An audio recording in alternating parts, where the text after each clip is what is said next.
हाँ जी, good evening everyone. तो I am Shubham Dashora and I am the chemistry faculty at Forensic Science Pratiyanchi. This is your chapter number 2 class and today we are going to deal with electrochemistry. Okay, आज हम लोग देखेंगे electrochemistry के बारे में। ठीक है, क्लास 12 का ये अपना चैप्टर नंबर 2 होगा और इसके बारे में हम लोग आज डिस्कस करने वाले हैं। तो क्या क्या पढ़ेंगे आज हम लोग, कौन कौन से टॉपिक्स पढ़ेंगे? स्टार्ट करेंगे विद इंट्रोडक्शन, देन जो बेसिक कंसेप्ट वगैरह है उनके बारे में देखेंगे। फिर कुछ इलेक्ट्रोकेमिकल सेल के बारे में देखेंगे, उसकी प्रॉपर्टीज वगैरह क्या क्या होती है उनके बारे में देखेंगे। देन हम ये इम्पोर्टेंट थोड़ा सा इलेक्ट्रोकेमिकल सीरीज के बारे में समझेंगे। नर्न्स इक्वेशन, स्टार मार्क कर लो, वेरी वेरी इंपॉर्टेंट। नर्न्स इक्वेशन के बारे में देखेंगे। फिर थोड़ा सा इलेक्ट्रोलिसिस, फैराडेज लॉ वगैरह के बारे में, बैटरीज और सेल्स एंड कोरोशन। बैटरीज और सेल से भी आजकल काफी क्वेश्चन पूछने लग गए हैं, तो इसके बारे में भी हम लोग थोड़ा सा देखते हैं। चलो शुरुआत करते हैं इंट्रोडक्शन। अब देखो, इलेक्ट्रोकेमिस्ट्री में ना मैं पर्सनली चाहता हूँ कि आप लोग पहले ऑक्सीडेशन और रिडक्शन का मीनिंग समझ लो, क्योंकि जब तक आपको ऑक्सीडेशन रिडक्शन का मीनिंग समझ में नहीं आता, दिमाग में क्लियर नहीं होता, तब तक आप इलेक्ट्रो नहीं पढ़ सकते ढंग से। ठीक है, क्योंकि अभी तक भी बहुत सारे स्टूडेंट ऐसा मान के चलते हैं कि ऑक्सीडेशन मतलब ऑक्सीजन का एडिशन और रिडक्शन मतलब हाइड्रोजन का एडिशन।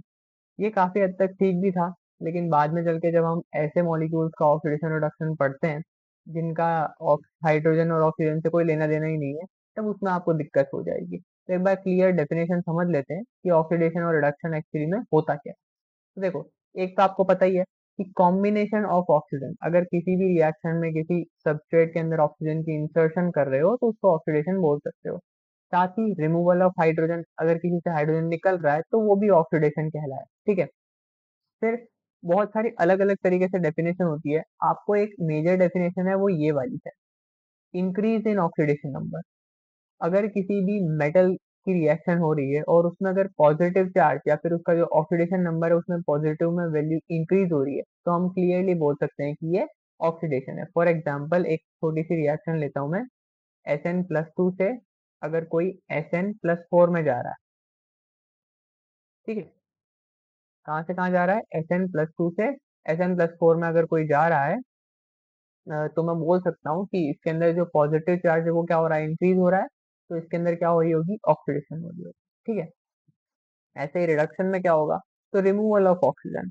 अगर किसी भी सबस्ट्रेट से आप ऑक्सीजन निकाल लो तो आप उसका रिडक्शन कर रहे हो, या फिर उसमें हाइड्रोजन की एडिशन कर दो तो भी आप उसका रिडक्शन कर रहे हो। फिर इलेक्ट्रोनेगेटिव इलेक्ट्रोपॉजिटिव वाले एलिमेंट वाली भी कंसेप्ट है, बट उसमें आप ना ही पढ़ो तो अच्छा। इससे अच्छा आप ये वाला देख लो, ऑक्सीडेशन नंबर में डिक्रीज होना या फिर नेगेटिव चार्ज की तरफ बढ़ना, नेगेटिव चार्ज का इंक्रीज होना, वो बताता है रिडक्शन को। ठीक है, फॉर एग्जाम्पल इस प्रोसेस की जस्ट उल्टी प्रोसेस कर लो।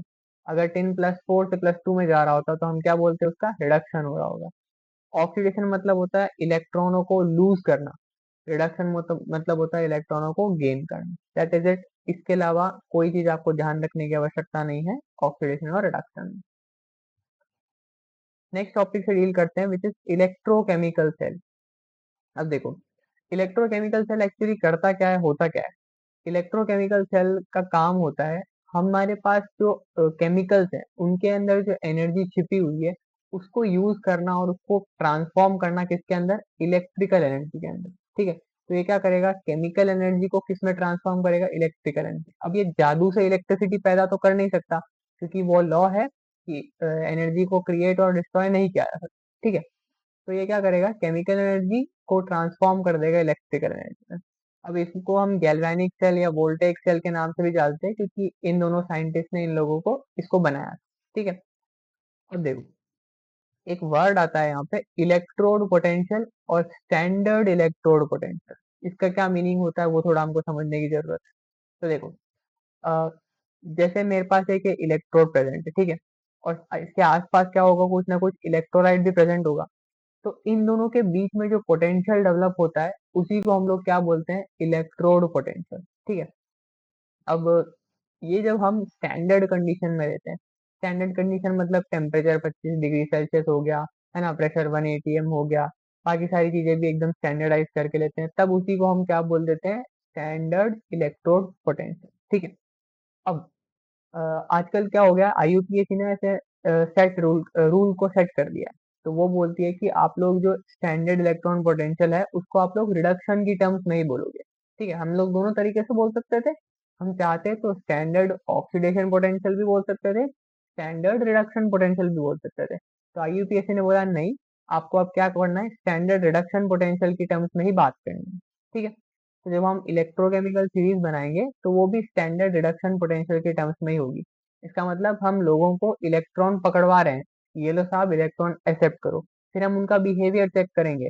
कोई अगर आसानी से इलेक्ट्रॉन गेन कर रहा है और कुछ एलिमेंट ऐसे होंगे जो आसानी से इलेक्ट्रॉन गेन नहीं करेंगे, तो उस बेसिस पे उनकी वैल्यू पॉजिटिव आएगी या नेगेटिव आएगी। ठीक है, अगर कोई आसानी से इलेक्ट्रॉन गेन कर रहा है तो उसकी वैल्यू पॉजिटिव आएगी, और अगर कोई आसानी से इलेक्ट्रॉन गेन नहीं कर रहा तो उसकी वैल्यू नेगेटिव आएगी। इलेक्ट्रोकेमिकल सीरीज में हम पूरा देख ही लेंगे। फिर एनोड क्या होता है और कैथोड क्या होता है, तो देखो, किसी भी नॉर्मल गैल्वेनिक सेल की बात करूं या फिर इलेक्ट्रोकेमिकल सेल की बात करूं, तो उसमें ना आप एक ट्रिक ध्यान रख सकते हो, विच इज LOAN। ठीक है, loan, left oxidation anode negative.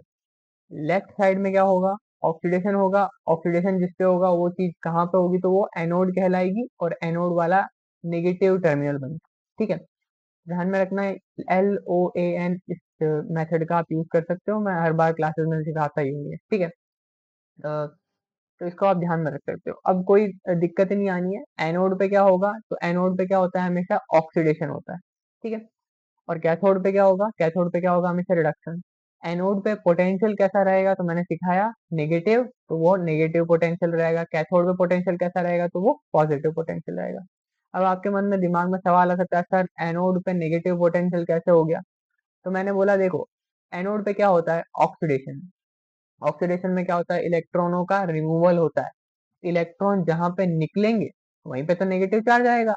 ठीक बात है, तो इसीलिए अपना जो एनोड होता है वो नेगेटिवली चार्ज होता है, नेगेटिव पोटेंशियल होता है उसको। अच्छा, नेक्स्ट देखो, EMF, इलेक्ट्रोमोटिव फोर्स। हालांकि ये आपको फिजिक्स में ज्यादा ढंग से पढ़ाया जाएगा, मैं यहाँ पे जस्ट बेसिक आइडिया दे देता हूँ। अगर आपके पास ये एक इलेक्ट्रोड है और ये दूसरा इलेक्ट्रोड है, दो इलेक्ट्रोड है, इन दोनों के बीच का जो बेसिकली पोटेंशियल डिफरेंस है उसी को हम लोग क्या बोल देते हैं भाई, सेल का EMF बोल देते हैं। ठीक है, that is called as the electromotive force, और इसको हम वोल्ट्स में मेजर करते हैं, वो तो ठीक है। जब भी हम किसी सेल को बना रहे होते हैं या सेल को लिख रहे होते हैं, तब उसके ना कुछ कन्वेंशंस होते हैं। आप ऐसे मन से सेल ड्रॉ नहीं कर सकते, उसको बनाते समय कुछ ना कुछ आपको रूल्स फॉलो करने होंगे। जैसे एनोड को हमेशा लेफ्ट पे लिखना है, कैथोड को हमेशा राइट में लिखना है। अब ये रूल है तो रूल हमको फॉलो करना पड़ेगा। इसीलिए मैं वो ट्रिक याद करवाना चाहता हूँ आपको, LOAN। एनोड को किधर रखना है, लेफ्ट पे रखना है, तो उससे आपका ये वाला काम भी हो जाएगा। अब जब भी हम किसी सेल को लिखते हैं तो हम क्या करते हैं, इस तरीके से लिख देते हैं।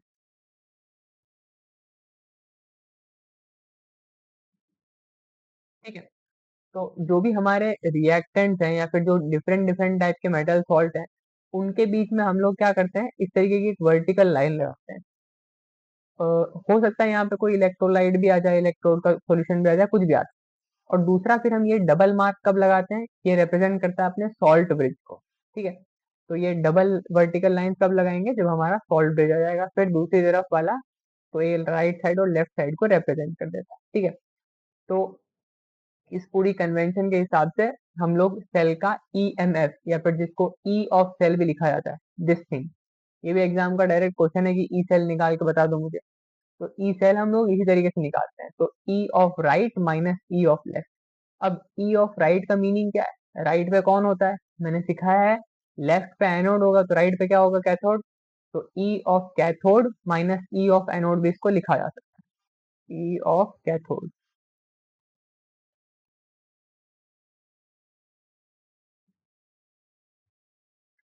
ई of cathode minus E of anode भी इसको लिखा जा सकता है। ठीक है,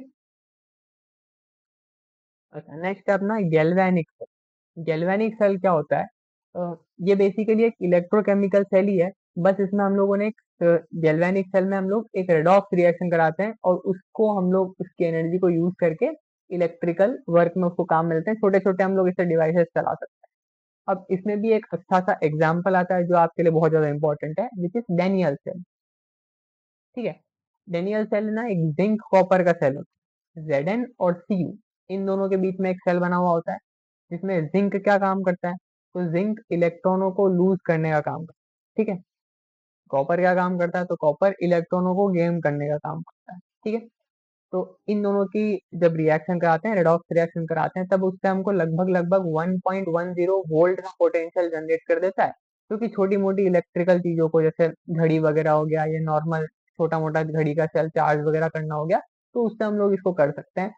अब यही मैं बता रहा था कि इसके अंदर सेल रिप्रेजेंटेशन इस तरीके से होती है। तो लेफ्ट साइड पे कौन रहता है, एनोड रहेगा, तो जिंक अपना एनोड बनता है, उसका सॉल्यूशन, और फिर राइट साइड में कौन रहता है, सॉल्यूशन और उसका मेटल। तो राइट साइड में इस तरीके से कैथोड। फिर इसकी अगर आपको आयनिक वर्जन दिखाना है, आयनिक वर्जन भी आसानी से दिखा सकते हो, जैसे उसका काउंटर आयन गायब कर दो और कुछ नहीं। ठीक है।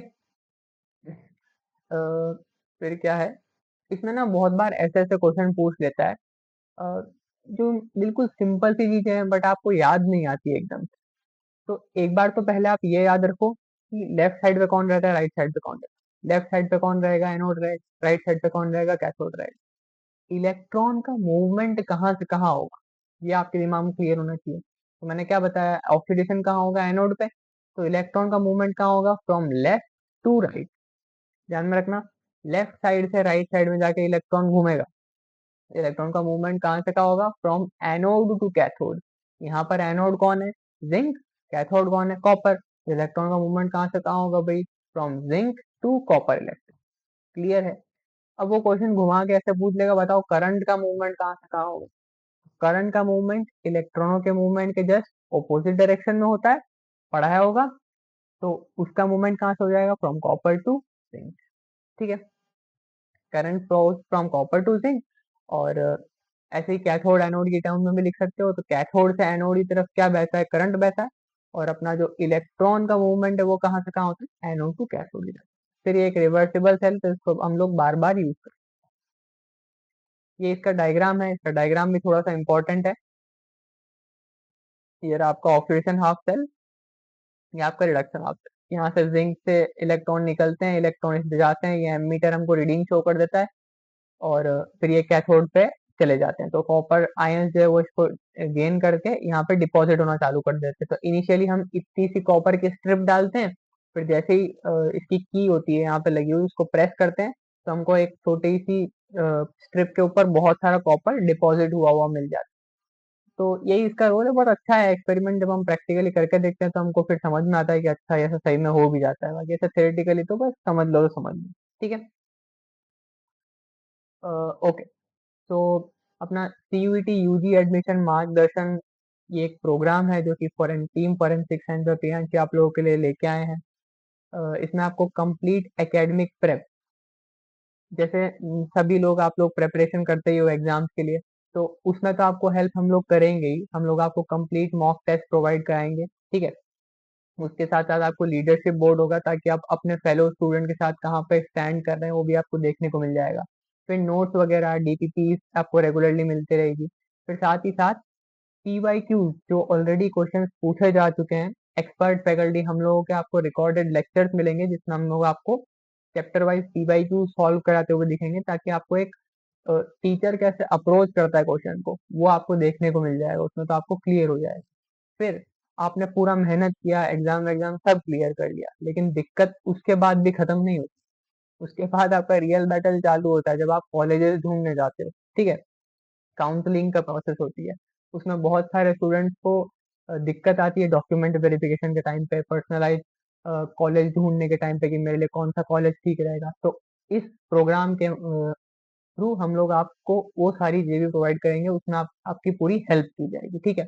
मान लो आपको जो जिस कॉलेज में जाना था उस कॉलेज में आपको एडमिशन नहीं मिल पा रहा है, तो आपके लिए प्लान बी कौन सा ठीक रहेगा, कौन सा बेटर कॉलेज आपको बेस्ट कॉलेज मिल सकता है, तो उसके लिए भी आपको पूरी एडमिशन गाइडेंस प्रोवाइड की जाएगी। फिर इसमें पूरा एक एनसाइक्लोपीडिया हमारे पास पड़ा हुआ है स्मार्ट स्मार्ट टूल्स के थ्रू, उसके आपके स्कोर के बेसिस पे हम लोग आपको कॉलेजेस सजेस्ट कर सकते हैं। ठीक है। फिर आपको रियल टाइम अलर्ट और अपडेट वगैरह भी मिलते रहेंगे बराबर। फिर आपका सबसे बड़ा एडवांटेज है कि प्रियांशी मैम आपके साथ बने रहेंगे, वो आपके साथ ग्रुप सेशन और लाइव इंटरैक्टिव स्ट्रेटेजी सेशंस वगैरह लेते रहेंगे। तो उसकी मदद से आप लोगों को पूरा गाइड किया जाएगा अच्छे से। So that is basically hand holding program जो आप लोगों के लिए हम लोग लेके आए हैं। इसमें सिर्फ 2999 में आपको मिल रहा है अभी। तो अगर आपको एनरोल करना है तो आप इस क्यूआर कोड को स्कैन करके भी कर सकते हैं, या फिर वेबसाइट पे जाके भी आप लोग चेक कर। ठीक है, चलो पढ़ने की बात पे आते हैं फिर से। सॉल्ट ब्रिज की बात करें। अभी तक हमने गैल्वेनिक सेल का स्ट्रक्चर देख लिया। अब बीच में वो डबल जो लाइन बनाई थी वो क्या था, हमारा सॉल्ट ब्रिज था। तो सॉल्ट ब्रिज होता क्या है एक्चुअली? सॉल्ट ब्रिज ना बहुत इंपॉर्टेंट चीज है। अगर आप सेल पढ़ रहे हो तो सॉल्ट ब्रिज के बिना आप सेल नहीं पढ़ पाओगे। ठीक है, सॉल्ट ब्रिज ना सब सब चीजों को ऐसे बोलता है, थंब थोड़ा आराम करो, ऐसे चार्ज मत बढ़ाओ, न्यूट्रलिटी मेंटेन करके रखो। क्या है कि इलेक्ट्रॉन का जब मूवमेंट हो रहा है तो चार्जेस में डिस्टरबेंस आ सकता है। तो उसी चार्जेस में डिस्टरबेंस को न्यूट्रलाइज करने के लिए हमारा सॉल्ट ब्रिज काम आता है। ठीक है, तो ये बहुत ज्यादा इंपॉर्टेंट। अगर आप किसी भी सेल में सॉल्ट ब्रिज नहीं लगाओगे और आपने सेल बिना सॉल्ट ब्रिज के चालू कर दिया, तो वो क्या करेगा, थोड़ी देर करंट दिखाएगा और उसकी करंट धीरे धीरे धीरे धीरे खत्म हो जाएगी। थोड़ी देर के बाद वो सेल डेड हो जाएगा। तो इसीलिए सॉल्ट ब्रिज बहुत ज्यादा जरूरी है। अब इसमें क्या होता है, बहुत सारे इलेक्ट्रोलाइट का एक पेस्ट या फिर मिक्सचर सा बनाया जाता है। इलेक्ट्रोलाइट भी थोड़ा सा इंपॉर्टेंट है, हालांकि इजी है, आपको पता ही होते हैं। Potassium chloride KCl, ammonium chloride NH4Cl and ammonium nitrate, इनका एक पेस्ट फॉर्म में बना के हम लोग दे देते हैं, उसके अंदर फिल कर देते हैं, और यही बिहेव करता है एज अ सॉल्ट ब्रिज। ठीक है, देखो सारे सॉल्ट हैं और एक ब्रिज की तरह बिहेव कर रहे हैं, तो इसको सॉल्ट ब्रिज बोलते हैं। इसका ना सबसे बड़ा इंपॉर्टेंट रोल प्ले यही है कि ये ना आयंस को जाने देता है एक दूसरे से, ऐसे कनेक्ट करके रखते हैं। आप लोग डायग्राम में भी देखोगे तो इस तरीके से ये है connector, this is your salt bridge. तो ये क्या करता है, आयंस को जाने देता है एक दूसरे की तरफ, बट सॉल्वेंट का मूवमेंट अलाउ नहीं करता। ठीक है, मिक्सिंग अलाउ नहीं करता कहीं पे भी। तो ये इस तरीके से फंक्शन करता है, एक न्यूट्रलाइजिंग बैरियर की तरह बिहेव। फिर सॉल्ट फंक्शन बहुत सारे इंपॉर्टेंट है, जैसे एक इलेक्ट्रिकल कॉन्टैक्ट की तरह बिहेव कर रहा है, मैकेनिकल फ्लो को प्रिवेंट करता है, जस्ट आयंस के माइग्रेशन के लिए इंपॉर्टेंट है, चार्जेस को अक्यूमुलेट होने से रोकता है। ये ना कभी कभी ऐसे MCQ बना देंगे इनसे, ये जो फंक्शन है इसके, इनमें से एक में कुछ नॉट लगा देंगे और फिर which of the following is not a function of salt bridge. तो इस तरीके से यहाँ से वो क्वेश्चन फ्रेम करके दे सकते हैं आपको। तो इसलिए एक बार इसको आपको रीड करके जरूर जाना चाहिए एग्जाम में, क्योंकि अगर यहाँ से उन्होंने क्वेश्चन पूछा तो ऐसा तो पूछेंगे नहीं, बताओ इनमें से कौन सा इलेक्ट्रोलाइट सॉल्ट ब्रिज में यूज नहीं होता, है ना। ऐसा तो बहुत रेयर मामला है। तो वो ऐसे ही क्वेश्चन पूछेगा सिंपल सिंपल से, जो कि आपको बेसिक टेस्ट करेंगे कि आपने ये पढ़ा भी है सॉल्ट ब्रिज का फंक्शन या नहीं पढ़ा। फिर एक ये LJP का कंसेप्ट आता है, हालांकि ये थोड़ा सा हायर लेवल का कंसेप्ट है, लिक्विड जंक्शन पोटेंशियल। तो ठीक है, हम लोग इसको हटाने देते हैं, अभी यहाँ पे नहीं पढ़ते। ये सॉल्ट ब्रिज जो है वो उसको बनने नहीं देता है। लिक्विड, जब दो लिक्विड के जब जंक्शन बनते हैं तो वहाँ पे पोटेंशियल का डिफरेंस का वेरिएशन आ जाता है, तो वो इसको अवॉइड करवा। ठीक है, चलो नेक्स्ट है स्टैंडर्ड हाइड्रोजन इलेक्ट्रोड। देखो, अब मान लो आपको मैंने कोई भी एक इलेक्ट्रोड दिया और मैंने बोला कि एक काम करो बालक, इसका इलेक्ट्रोड पोटेंशियल निकाल के मुझे बता दो। तो आप बोलेंगे गुरु जी कैसे निकाल के बताऊं, मुझे बताओ तो सही निकालना कैसे है इसका इलेक्ट्रोड पोटेंशियल। तो मैंने बोला ये सवाल मुझसे मत करो, आप खुद फिगर आउट करके आओ। तो आपने फटाफट से फॉरेंसिक साइंस पर प्रियांशी का चैनल खोला और वहां पे ये लेक्चर देख लिया, तो आपको डायरेक्ट पता लग जाएगा कि अच्छा कैसे निकालना। तो हम लोग कैसे निकालते हैं, अ, एक ना हम लोग रेफरेंस इलेक्ट्रोड बना लेते हैं। रेफरेंस इलेक्ट्रोड कौन सा होता है, यही SHE, स्टैंडर्ड हाइड्रोजन इलेक्ट्रोड। इसको हम लोग क्या करते हैं, एक रेफरेंस इलेक्ट्रोड बना के जीरो पोटेंशियल की वैल्यू दे देते हैं। तो ये क्या होता है, प्लैटिनम का एक वायर सा लगा रहता है और इसमें एक ग्लास चेम्बर के अंदर हम लोग हाइड्रोजन गैस फिल कर देते हैं, तो ये अपना हाइड्रोजन इलेक्ट्रोड की तरह बिहेव करता है। अब फिर हम क्या करते हैं, इसके अंदर जो ये वायर निकला हुआ है ना, इस पे अपना दूसरा इलेक्ट्रोड चिपका देते हैं। ठीक है, तो अब इस सेल की जो ओवरऑल रीडिंग आएगी वही हमारा एक्चुअली इलेक्ट्रोड पोटेंशियल होगा, दूसरा इलेक्ट्रोड। जैसे आपने यहाँ पर कॉपर लगाया तो इसकी जो रीडिंग आएगी ना वो आएगी प्लस की 0.34। तो ये देखो प्लस की 0.34 ही उसकी एक्चुअली इलेक्ट्रोड पोटेंशियल है। फिर ऐसे ही जब आप जिंक की लगाओगे तो उसकी वैल्यू आएगी माइनस का 0.76। तो एक्चुअली उसका इलेक्ट्रोड पोटेंशियल कितना है, माइनस का 0.76। ठीक है, तो इसी की मदद से हम लोग क्या कर सकते हैं, इलेक्ट्रोड पोटेंशियल्स को निकाल सकते हैं कंपेयर करके SHE से, क्योंकि हाइड्रोजन का तो हम रेफरेंस जीरो मान लेते हैं। ठीक है, इस तरीके से हम लोग निकल। अब फिर क्या है, नेक्स्ट है इलेक्ट्रोकेमिकल सीरीज। तो हम लोग क्या करते हैं, रिडक्शन पोटेंशियल के बेसिस पे हम लोग अलग अलग इलेक्ट्रोड को अरेंज कर देते हैं, और उसी को हम लोग क्या बोलते हैं, इलेक्ट्रोकेमिकल सीरीज बोलते हैं। इसमें जो टॉप के ऊपर बैठे रहते हैं वो बहुत अच्छे ऑक्सीडाइजिंग एजेंट होते हैं, जैसे फॉर एग्जांपल फ्लोरीन अपना टॉप पे बैठा हुआ रहता है, the one of the best oxidizing agent fluorine, F. ठीक है, तो इसकी सबसे ज्यादा पॉजिटिव वैल्यू रहती है। फिर अपना बॉटम के अंदर बहुत तगड़े तगड़े रिड्यूसिंग एजेंट्स बैठे रहते हैं, तो इनकी वैल्यू क्या रहती है, निगेटिव रहती है। इसमें से सबसे तगड़ा एग्जांपल है लिथियम। लिथियम की सबसे कम मतलब सबसे हाईएस्ट नेगेटिव में वैल्यू रहती है, सबसे कम इलेक्ट्रोड पोटेंशियल रहता है उसका, स्टैंडर्ड इलेक्ट्रॉन पोटेंशियल। वही एग्जांपल यहाँ पे दिया हुआ है, F2 के लिए +2.87, लिथियम के लिए -3.05। तो लिथियम जो है सबसे तगड़ा रिड्यूसिंग एजेंट माना जाता है, और F2 जो है वो सबसे अच्छा स्ट्रॉन्ग ऑक्सीडाइजिंग एजेंट माना है। तो यही अपने टॉप मोस्ट और बॉटम मोस्ट वो होंगे। ठीक है, मैं यहाँ पर पूरी इलेक्ट्रोकेमिकल सीरीज अभी नहीं दिखा रहा हूँ, क्योंकि उससे ज्यादा ऐसे डायरेक्ट क्वेश्चन नहीं बनता। देखते हैं, चलो। नेक्स्ट है नर्न्स इक्वेशन। नर्न्स इक्वेशन क्या होती है, तो ये ना हमको रिलेशन देता है इलेक्ट्रोड पोटेंशियल और आयन की कंसंट्रेशन के। इसके लिए आपको डायरेक्ट फॉर्मूला याद होना चाहिए, E cell is equal to E naught cell minus R T by N F log of product by reactant की कॉन्सेंट्रेशन। ठीक है, आप अगर प्रोडक्ट को एज अ सॉलिड लेके चल रहे हो तो आप उसकी कॉन्सेंट्रेशन वन मान के चल सकते हो, और रिएक्टेंट की जो भी कॉन्सेंट्रेशन होगी उसको आप यहाँ पे लिख सकते हो। ठीक है, ये एक जनरल इक्वेशन है। अब इसी में आप क्या कर सकते हो, आर की, टेम्परेचर की और फैराडे की वैल्यू रख सकते हो, तो फिर आपको वो 2.303 लॉग वाला फॉर्मूला भी मिल सकता है, 0.081 वाला फॉर्मूला मिल जाएगा। 0.0821 आर की वैल्यू रख सकते हो अगर लीटर एटीएम में, या फिर 8.314 भी रख सकते हो अगर joule kelvin kilogram mole inverse में रखना है। अगर मैं डैनियल सेल की टर्म्स में बात करूं, तो उसके केस में हम लोग को एक इक्वेशन मिल जाती है जिंक और कॉपर वाली। तो उसके केस में नंबर ऑफ इलेक्ट्रॉन के अंदर जो चेंज आता है वो कितना आता है भाई, 2 आता है। जिंक कन्वर्ट होता है जिंक 2+ में, तो इसलिए हमको यहाँ पे 2s लिखना पड़ेगा।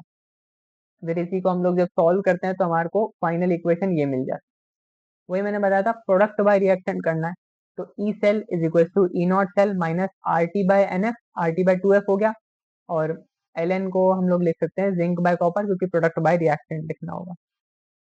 ठीक है, अब इसमें एक और चीज है, अगर आप एल को कन्वर्ट कर लोगे लॉग में तो आगे 2.303 आ जाएगा, और फिर इसको फर्दर सॉल्व करके आप इसको सिंपल इक्वेशन में भी कर सकते हो। इजी है, सभी को आता है norms equation.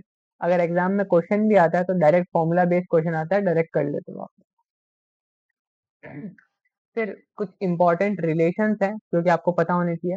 For example del E, sorry del G और इलेक्ट्रोड पोटेंशियल। डेल जी क्या होता है, change in Gibbs free energy, या फिर गिब्स फ्री एनर्जी के चेंज।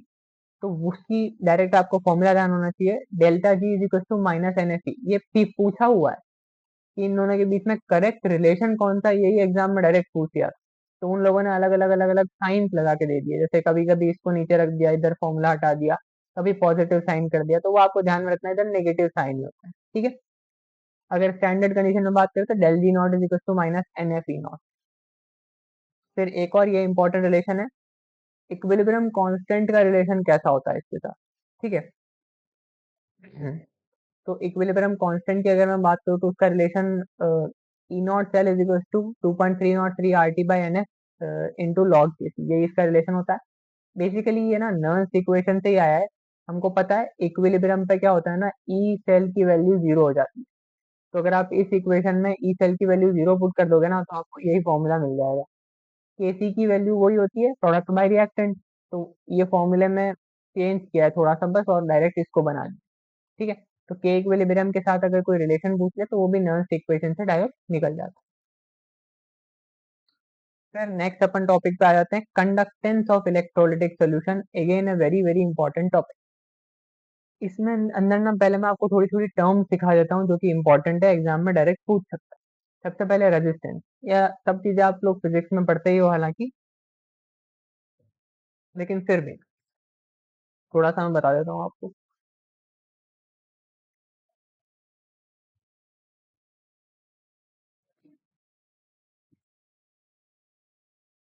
हम्म,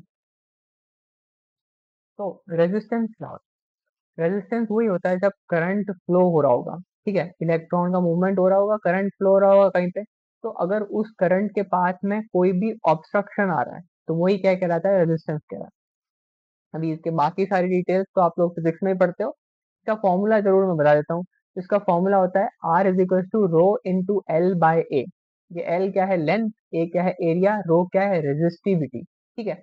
और इसी एल बाय ए को ना हम लोग एक नाम दे देते हैं सेल कांस्टेंट, और उसको हम रिप्रेजेंट कैसे करते हैं, जी स्टार, ठीक है। इसका नाम होता है सेल कांस्टेंट, इसको आपको थोड़ा सा ध्यान में रखना है, क्या बोलते हैं इसको, सेल कांस्टेंट, सेल कांस्टेंट, ठीक है। अब R is equal to rho by L, L by O. अब यही जो रो है उसी को हम लोग स्पेसिफिक रेजिस्टेंस भी बोलते हैं या फिर रेजिस्टिविटी भी बोलते हैं।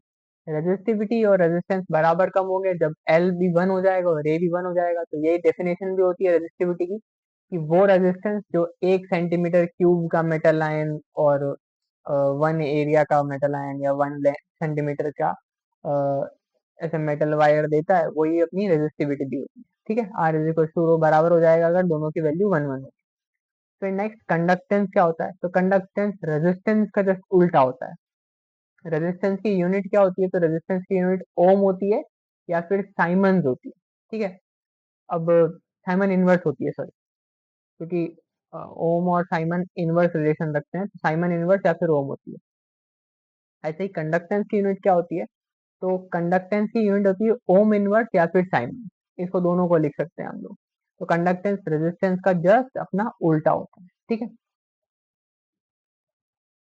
नेक्स्ट, स्पेसिफिक कंडक्टेंस या कंडक्टिविटी, जिसको हम लोग कप्पा से डिनोट करते हैं, केस है, ये ना रेजिस्टिविटी का उल्टा होता है। जैसे कंडक्टेंस का उल्टा रेजिस्टेंस होता है, रेजिस्टेंस का उल्टा कंडक्टेंस होता है, वैसे ही रेजिस्टिविटी का उल्टा क्या होता है, कंडक्टिविटी होता है।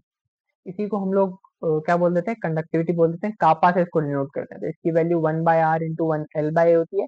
यहीं पर अपना L/A जो का सेल कांस्टेंट होता है वो मैं आपको पहले ही सिखा चुका। इसकी यूनिट ध्यान में रखना, ओम इनवर्स सेंटीमीटर इनवर्स, ठीक है। अब इसी कंडक्टिविटी में हम लोग थोड़ा सा स्पेसिफिक आ जाते हैं, अगर मोलर कंडक्टिविटी। तो मोलर कंडक्टिविटी क्या होती है, जो एक मोल ऑफ इलेक्ट्रोलाइट जो कंडक्टिविटी पैदा करेगा वही अपनी क्या होगी, मोलर कंडक्टिविटी होगी।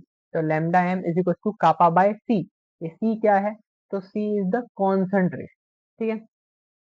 अब लेमडा एम की यूनिट क्या होगी, तो इसकी यूनिट होती है siemens centimetre inverse into mole inverse. ये बहुत इंपॉर्टेंट है, this is the P Y Q, पूछा हुआ है पहले, ठीक है, इंपॉर्टेंट है। इसकी यूनिट सभी की इंपॉर्टेंट है इस चैप्टर में, तो लगभग लगभग सबका ही आपको ध्यान रख के जाना पड़ेगा। इसका लेमडा एम का एक और फॉर्मूला भी आता है, which is kappa by 1000 into molarity.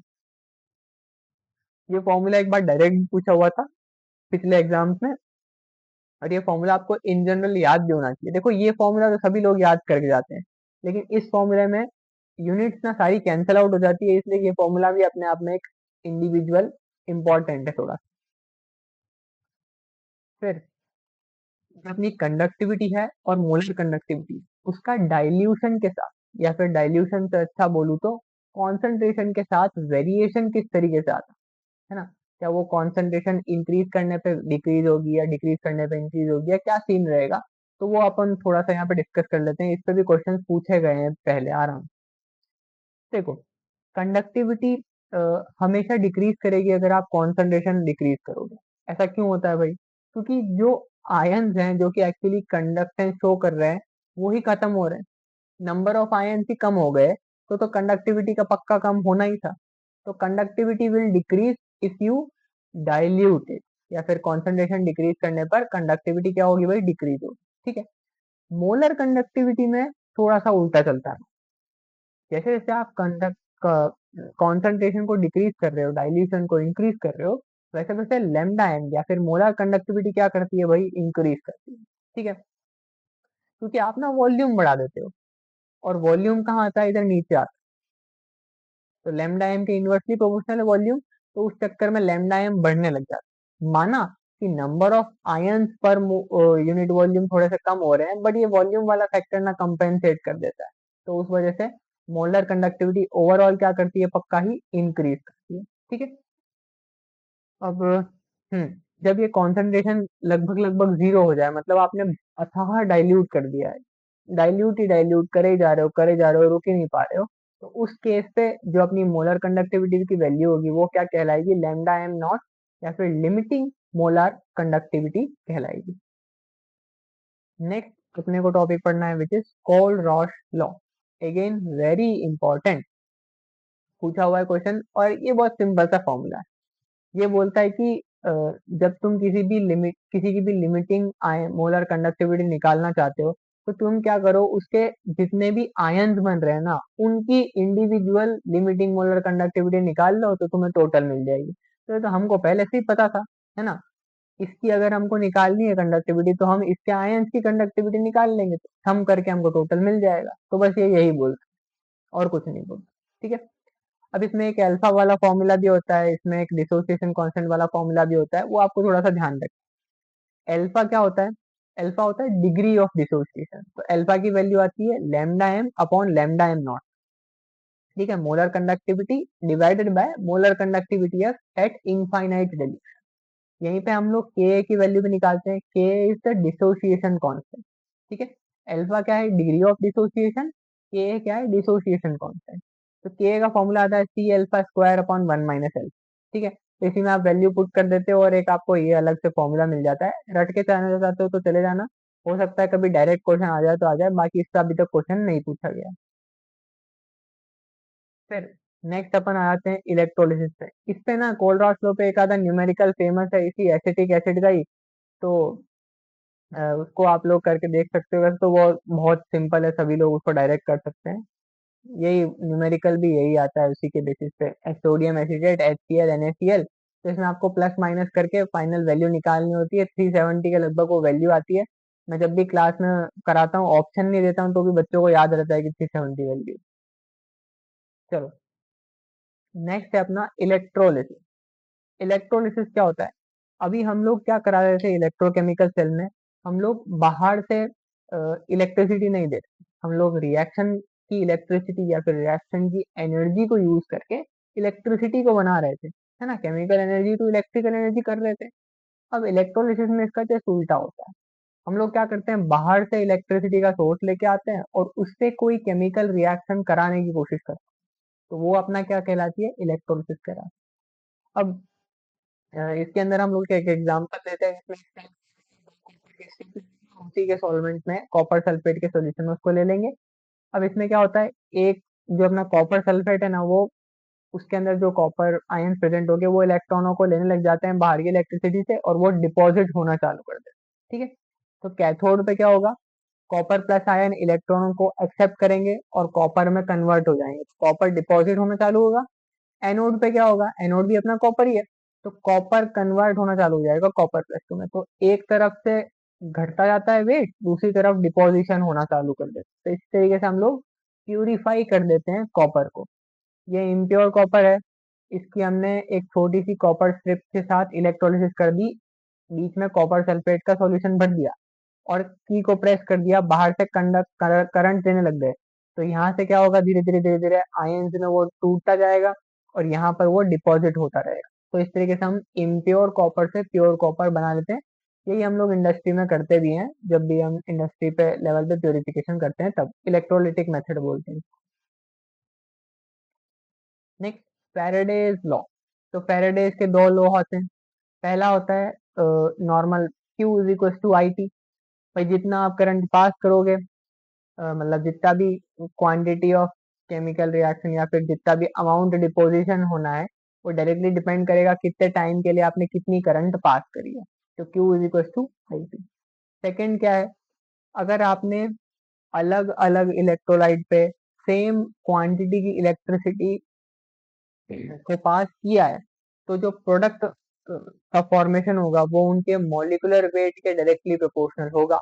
Obvious सी बात है, अगर आप सेम टाइप का करंट पास करोगे और मेटल अलग अलग हैं, तो उनके मॉलिक्यूलर वेट के हिसाब से क्या होगा, उनका डिपोजिशन भी होगा। सिंपल सी चीज है, कोई दिक्कत वाली बात नहीं। ये है again a very very important topic which is product of electrolysis. भर भर के क्वेश्चन पूछा हुआ है, और हर बार एक ना एक क्वेश्चन लगभग आने का चांस रहता ही है।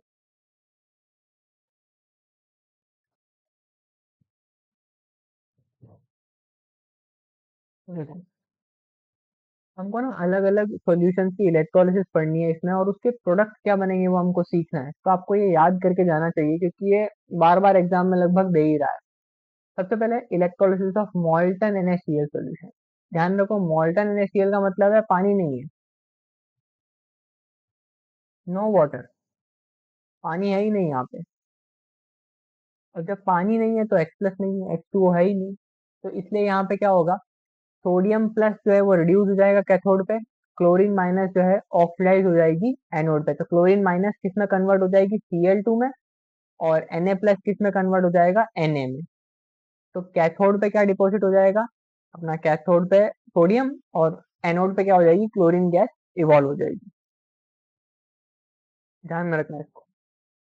It is a PYQ, CUET में ही पूछा हुआ है एक बार, 2023-22 में क्वेश्चन आया हुआ था कि मोल्टन NaCl से क्या प्रोडक्ट बनते हैं कैथोड एनोड पे। तो डायरेक्ट लिखना था, ऑप्शन दिए हुए होते हैं बट सिमिलर से ही दिए हुए होते हैं, तो उल्टा पुल्टा करके दे देते हैं।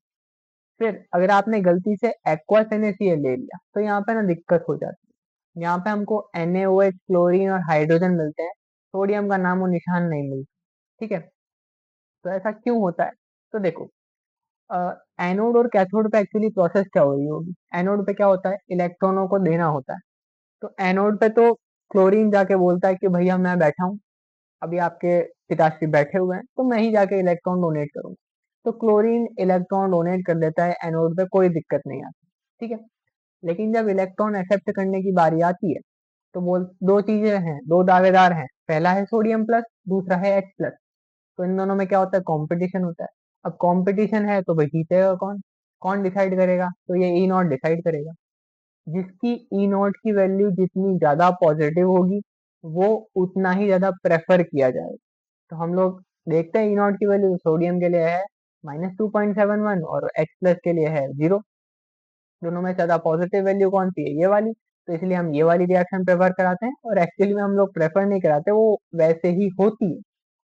तो यहाँ पर क्या होगा, H प्लस प्रेफरेंशियली इलेक्ट्रॉनों को गेन कर लेगा, और यहाँ से वाटर जो है रिड्यूस होके H2 में कन्वर्ट हो जाएगी, और H2 यहाँ से इवॉल्व होती है हमको देखने को मिलेगी।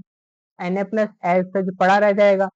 अब वाटर में से H प्लस तो उड़ गया, बचेगा क्या, OH माइनस। तो ये Na प्लस और OH माइनस अपनी साठ घाट करके क्या बनाते हैं, NaOH में। इस तरीके से आप लोग ब्रेक डाउन करके याद करा करो, तो आपको चीजें हमेशा दिमाग में फिट रहेगी कि ये सारी गड़बड़ हुई किस लिए, क्योंकि यहाँ पर कंपटीशन हो गया। एक तरफ H प्लस आया, एक तरफ सोडियम प्लस आ गया, तो उन दोनों के झगड़े के चक्कर में हाइड्रोजन ने फायदा उठा लिया, उड़ गया वहां से। ठीक है, चलो, यही है एनोड पे, तो यही रिएक्शन होती है। अब ठीक है, चलो, एनोड पे भी ना वैसे एक अच्छा कंसेप्ट आता है कि एनोड पे वाटर क्यों नहीं ऑक्सीडाइज हुआ। वाटर को यहाँ पर आइडियली करना चाहिए था, उसके लिए इनोड की वैल्यू कम है तो उसको प्रेफरेंशियल भी देना चाहिए था हमको, क्योंकि एनोड की बात कर रहा हूँ। लेकिन यहाँ पर ना एक टर्म यूज करते हैं, ओवर पोटेंशियल। इस ऑक्सीजन के ओवर पोटेंशियल के चक्कर में वो नहीं ऑक्सीडाइज होता और क्लोरीन ऑक्सीडाइज हो जाती है। तो ये भी एक बार पूछा हुआ है कि in the electrolysis of aqueous NaCl solution, why the water molecule does not get converted to oxygen। तो क्यों नहीं होता है, तो रीजन यही है, due to over potential of oxygen. ठीक है, अब ओवरऑल रिएक्शन भी देख लो, क्या पता है कैथोड एनोड की रिएक्शन ही दे दी जाए। NaCl की एक्वस हाइड्रोलिसिस कर दो, सोडियम प्लस और Cl माइनस में वो कन्वर्ट होता है। कैथोड पे क्या हो रहा होगा, वाटर इलेक्ट्रॉन को एक्सेप्ट कर रहा होगा, hydrogen gas electrode hydrogen gas में कन्वर्ट हो रही होगी।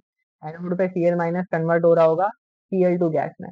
ओवरऑल रिएक्शन आपकी इस तरीके से बन जाएगी। इस Na प्लस और OH माइनस को कंबाइन करके NaOH में लिख सकते हो। चलो, नेक्स्ट अगेन एक बार ही पूछा हुआ है हालांकि ये, सल्फ्यूरिक एसिड का जब इलेक्ट्रोलिसिस की जाएगी तो क्या होगा। तो देखो, सल्फ्यूरिक एसिड में ना एनोड पे दो चीजें हो सकती थी। पहला, या तो पानी अपना कमाल दिखाएगा और ऑक्सीजन में कन्वर्ट कर देगा, या फिर सल्फेट अपना कमाल दिखाएगा और H2A248 H2O8 2 में कन्वर्ट होगी। दोनों में से कौन सी वैल्यू प्रेफर की जाएगी, तो ये डिपेंड करता है कि आपने सल्फ्यूरिक एसिड की कॉन्सेंट्रेशन कितनी। अगर आपने डाइल्यूट सल्फ्यूरिक एसिड लिया है तो उस केस में क्या होगा, पानी ज्यादा होगा तो पानी जीत जाएगा। ठीक है, और अगर आपने कॉन्सेंट्रेटेड सल्फ्यूरिक एसिड लिया है तो उस केस में क्या होगा, सल्फ्यूरिक एसिड जीत जाएगा। सिंपल मामला है। इन दोनों में से किसको इवॉल्व करवाऊंगा तो कौन बनेगा? अगर आपने डाइल्यूट सॉल्यूशन लिया है तो पानी जीत जाएगा, तो ऑक्सीजन गैस इवॉल्व हो जाएगी। अगर आपने कॉन्सेंट्रेटेड लिया है तो H2OH 2 माइनस बन जाएगा। कैथोड पे हमेशा सेम रहेगा। कैथोड पे अगर पानी लिया गया है तो H प्लस आयन ही एक्सेप्ट कर लेंगे इलेक्ट्रॉनों को और हाइड्रोजन गैस रिलीज हो जाएगी। ध्यान में रखो।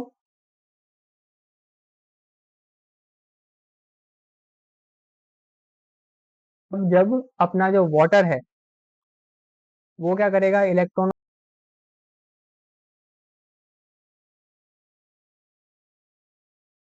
मतलब क्या होगा, ऑक्सीजन गैस का एवोल्यूशन होगा।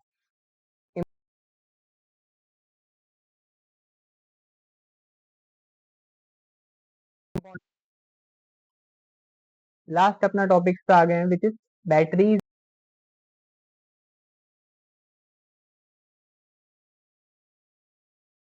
बैटरीज क्या होती है?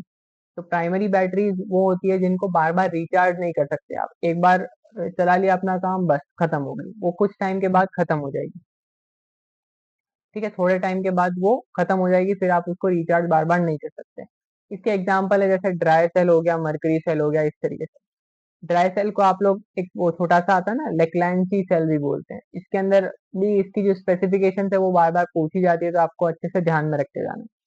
सबसे पहले इसमें एनोड कौन होता है? तो इसका एनोड होता है जिंक से बना हुआ। ये इस तरीके से इधर पूरा स्ट्रक्चर भी दिया हुआ है, क्रॉस सेक्शन का डायग्राम लगाया हुआ है मैंने, तो आप लोग देख सकते हो आराम से। कैथोड पे कार्बन होता है, ग्रेफाइट रॉड, और बीच में इलेक्ट्रोलाइट एक MnO2 NH अमोनियम क्लोराइड और कार्बन का ही पेस्ट भरा रहता है। ठीक है। कैथोड कौन है? कार्बन है। और एनोड कौन है? जिंक। बीच में एक पेस्ट भर के रखते हैं हम। अब इसकी छोटी सी लाइफ होती है, बेचारे का छोटा सा पोटेंशियल होता है, जैसे ट्रांजिस्टर क्लॉक वगैरह में ये काम आ जाता है। बाकी इसकी इलेक्ट्रोलाइट की रिएक्शन याद रखने की जरूरत नहीं है, बस ध्यान रखना है एनोड पे कौन है और कैथोड पे कौन है। नेक्स्ट देखो अपना मरकरी सेल। मरकरी सेल वही अपना जो छोटू सा सेल नहीं आता, जिसको हम कभी कभी वॉचेस में, पुराने टाइम पे वॉचेस वगैरह में उसमें यूज करा करते थे, है ना। एक तो कान खराब हो जाता था, वो मशीन लगानी होती है, उसमें भी ये सेल लगता है, और वॉचेस वगैरह में भी लगता है। ये भी एक नॉन रिचार्जेबल सेल है। इसके अंदर क्या होता है, जिंक होता है और He होता है, HgO, मरकरी ऑक्साइड। ठीक है, इस तरीके का इसमें कॉम्बिनेशन होता है। फिर ये सेल रिएक्शन वगैरह आप लोग देख लेना, और ये इसका डायग्राम है क्रॉस सेक्शन। फिर हम आ जाते हैं सेकेंडरी बैटरी। ऐसा ना कभी कभी ये भी क्वेश्चन पूछ लेता है कि इनमें से कौन सा प्राइमरी बैटरी है और इनमें से कौन सा सेकेंडरी बैटरी। प्राइमरी बैटरी के अभी दो एग्जांपल हमने देख लिए। सेकेंडरी बैटरी का एग्जांपल कौन है? वो जो बड़ा सा ऐसा डब्बे वाली बैटरी नहीं आती, वही अपनी क्या है, सेकेंडरी बैटरी। जो कार वगैरह में भी लगती है, आपके इन्वर्टर वगैरह में लगती है, वो वाली है लेड स्टोरेज बैटरी या फिर सेकेंडरी बैटरी। अब इसको ना हम बार बार यूज कर सकते हैं, क्योंकि इसकी जो रिएक्शन होती है वो रिवर्सिबल नेचर की होती है। ठीक है। एक तो लेड स्टोरेज बैटरी इसका बहुत अच्छा एग्जांपल है और इम्पोर्टेंट है। दूसरा एक निकेल कैडमियम स्टोरेज सेल भी होता है, वो भी इसी का एक अच्छा एग्जांपल है। लेड स्टोरेज बैटरी वही अपने जो कार में लगती है वो। इसके अंदर ना 6 ऐसे सीरीज से वोल्टेज सेल लगे हुए रहते हैं। फिर इसके अंदर हम लोग एनोड पे स्पॉन्जी लेड का इस्तेमाल करते हैं। फिर कैथोड पे हम लोग एक ग्रिड लगाते हैं जिसके अंदर लेड O2 को भी यूज करते हैं। इलेक्ट्रोलाइट, इसमें हम लोग एक कॉन्सेंट्रेटेड सॉल्यूशन यूज करते हैं सल्फ्यूरिक एसिड का। ठीक है, जो कि 38% का होता है। इसमें भी एनोड पे देखोगे आप तो लेड और सल्फेट बनता है। फिर ये क्या, रिवर्सिबल नेचर की रिएक्शंस होती है, तो जैसे इसमें क्या, H2SO4 बार बार कंज्यूम करता रहता है, तो हम वही करते हैं। हम लोग किसी भी मैकेनिक वगैरह के पास जाएंगे तो वो एक पर्टिकुलर कॉन्सेंट्रेशन उसके अंदर फिर से डाल देगा, और वो बैटरी अपनी फिर से काम करने लगेगी। तो ये है अपना लेड स्टोरेज बैटरी। सेकंड अपने पास निकल कैडमियम सेल क्या होता है? तो निकल कैडमियम सेल इस तरीके का होता है। ये एक ऐसे शीट्स अलग अलग तरह की रोल्ड रहती है, और इसके अंदर KOH वगैरह भी रहता है, तो ये भी एक रिचार्जेबल सेल का एग्जाम्पल है। Again very important, fuel cell क्या होता है? फ्यूल सेल में भी एक अच्छा एग्जाम्पल है हाइड्रोजन ऑक्सीजन फ्यूल सेल। ये ना बिल्कुल एक छोटा सा टाइनी स्पेस में हम लोग इसको यूज कर सकते हैं, और इसमें से water as a by product निकलता है। तो ये बहुत अच्छी चीज है। इसको ना अपोलो स्पेस प्रोग्राम वगैरह में भी ये लोग यूज करते थे, ताकि ये लोग क्लीन वाटर का फॉर्मेशन कर सकें।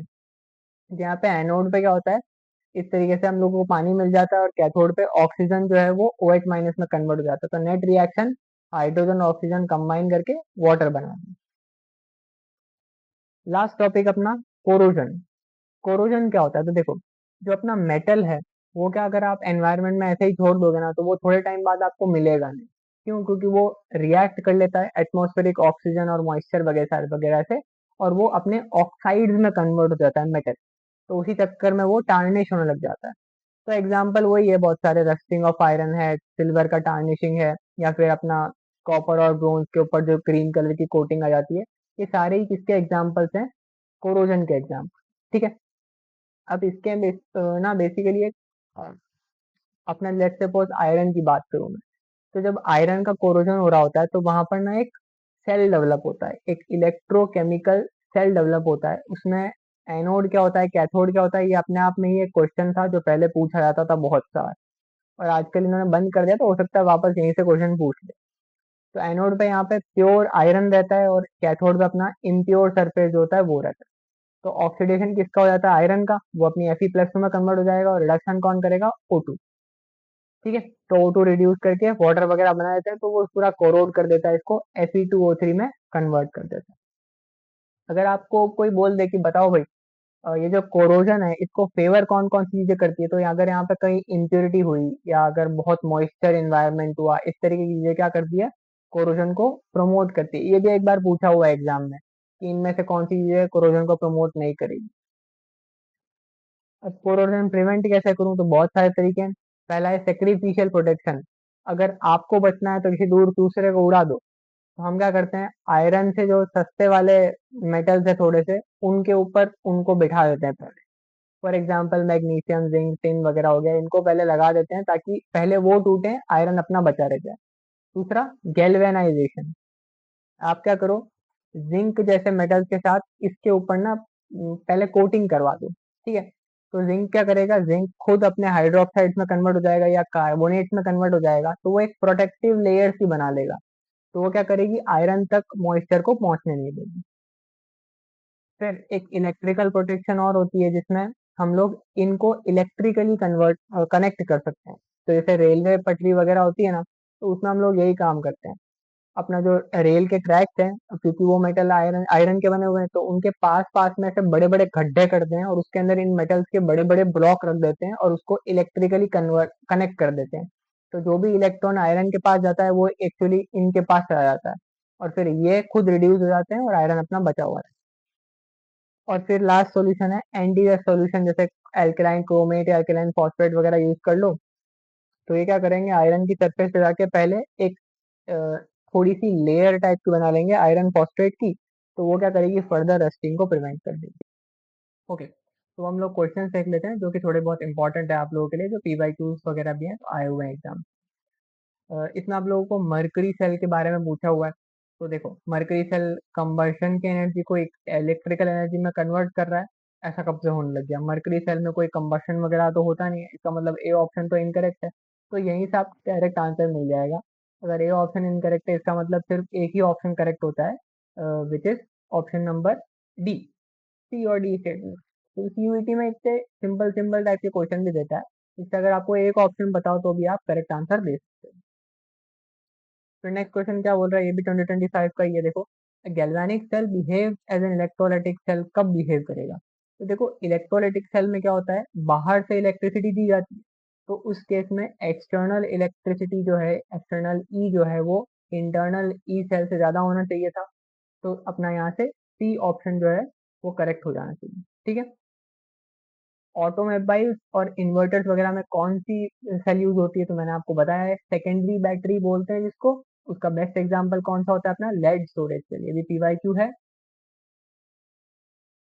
नेक्स्ट देखो, ये थोड़ा ठीक क्वेश्चन है।